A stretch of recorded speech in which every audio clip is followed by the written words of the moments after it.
India में जो working women है वो फिर भी to a certain extend they enjoy freedom, whether वो फाइनेंशियल है, खुद से रिलेटेड डिसीजन मेकिंग में है या फिर इवन फैमिली प्रेशर को मैनेज कर पाने में है। पर क्या एक ट्रेडिशनल इंडियन फैमिली सेटअप में जो एक हाउसवाइफ है वो कब खुद को ट्रूली फ्री या इंडिपेंडेंट फील करती है? बहुत ही मुश्किल है, क्योंकि भारत के समाज का जो ढांचा है उसमें अगर कोई लड़की शादी के बाद जाए ससुराल में, वर्किंग तो होती ही है, बस बाहर वर्किंग नहीं होती है, वरना घर का काम नौकरी से कम तो नहीं होता है। पर घर के काम की इज्जत उतनी है नहीं। एक इस पर डिबेट चलती है कि दो महिलाएं अलग अलग घर में काम कर रही हैं, अपने घर का काम कर रही हैं, वो सिर्फ इतना करें कि अपने घर में ना करें, पड़ोसी घर में करें, तो उनकी इनकम कितनी होगी? तो लोग कहते हैं कितना होगा, सफाई करने वाली 2,000 रुपये मिल जाएगी, खाना बनाने वाली 5,000 रुपये मिल जाएगी, बच्चा पालने के लिए किसी को रखेंगे 5,000 हो जाएगा, 10-12 हज़ार हो जाएगा। पर फिर आप किसी क्रैच का वीडियो जब देखेंगे कि 1 साल के बच्चे को क्रैच वालों ने कैसे मारा, आप ये भी नहीं चाहेंगे कि हमारे बच्चे को मारे। तो ममता से भरी कोई स्त्री चाहिए आपका बच्चा पालने के लिए, कोई ऐसी स्त्री जो खाना बना रही है जिसमें गारंटी है कि जहर नहीं होगा, वरना कितना टाइम लगता है, पुड़िया डालने काम खत्म हो जाएगा। इतना भरोसा भी चाहिए। फिर घर की सफाई इस भाव से नहीं करने की नौकरी है, इस भाव से करनी है कि मेरा घर है और घर की सारी चिंताओं का ध्यान रखना है, हर बच्चे बड़े की ज़रूरत का सही समय पर ध्यान रखना है।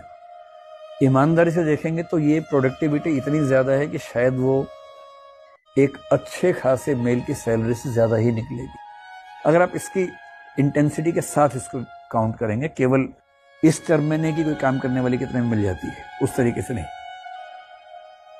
लेकिन यह है कि हमारे समाज में डोमेस्टिक वर्क की उतनी इज्जत नहीं है। लोग उसको मतलब मानते हैं, क्या काम करती हो? महिलाओं को भी ऐसा लगता है। एक सर्वे हुआ जिसमें महिलाओं से घर घर जाके पूछा गया, आपके पति क्या करते हैं और आप क्या करती हैं? तो अधिकांश ने कहा मेरे पति ये नौकरी करते हैं, मैं कुछ नहीं करती। अधिकांश ने यही कहा, आई डोंट वर्क, मैं कुछ नहीं करती। जबकि जब काउंट किया गया तो वर्किंग वीमेन जो घर में हैं उनके काम के घंटे पुरुषों से ज़्यादा है। पुरुष का मतलब जो बाहर नौकरी करता है, बाहर नौकरी करने वाले का 5 डे वीक है या 6 डे वीक है, एक छुट्टी हफ्ते की मिलनी है, इनको तो वो भी नहीं मिलनी है, ना दिवाली मिलनी, ना होली मिलनी, उस दिन और काम बल्कि बढ़ जाएगा। इसलिए आप देखेंगे पुरुष लोग चाहते हैं कि उनके दोस्त घर पे आए खाना खाने के लिए, पत्नी आमतौर पर चाहती है ना है, क्योंकि सारा झंझट तो उनके सिर पे आएगा ना भाई, उनके तो खाली मौज होनी है, झंझट तो उनके सिर पे आने वाला है। खैर, कोई हाउसवाइफ कितनी आज़ाद हो सकती है भारत में?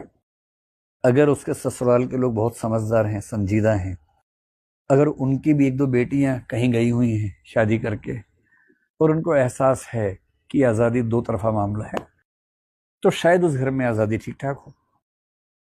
न्यूक्लियर फैमिली है और पति बहुत संवेदनशील है, समझदार है, वो पेट्रियार्की और वो सब चीज़ें समझता है, महसूस करता है, तो शायद वहां भी इक्वल होगा। इक्वल का मतलब ये नहीं होता है कि खाना बराबर बनाएंगे, पोछे बराबर लगाएंगे, ये नहीं होता है। एक अंडरस्टैंडिंग के लेवल पे इक्वल डिवीजन ऑफ लेबर हो जाए इस तरह से। और या अगर वो लड़की बहुत चंड टाइप की है और उसको अपने अधिकारों का पूरा ज्ञान भी है और बीच में एहसास दिलाती रहती है कि देखो ये धाराएं लगती हैं, तब भी आज़ादी मिल जाएगी। लेकिन अगर ये 3 सूरतें ना हो तो मेरे ख्याल से 95 से 99% फैमिलीज में मुश्किल है कि उनको बराबर की आज़ादी मिले।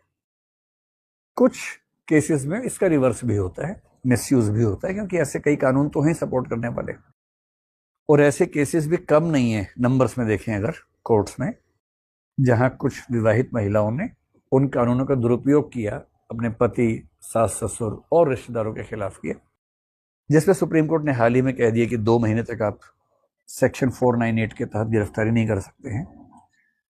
तो कुछ बुरे केसेस हैं जहां आज़ादी का दुरुपयोग बहुत ज़्यादा हुआ है, लेकिन जनरली आज़ादी कम तो है ही और सामाजिक ढांचा उसके पक्ष में कम रहता है।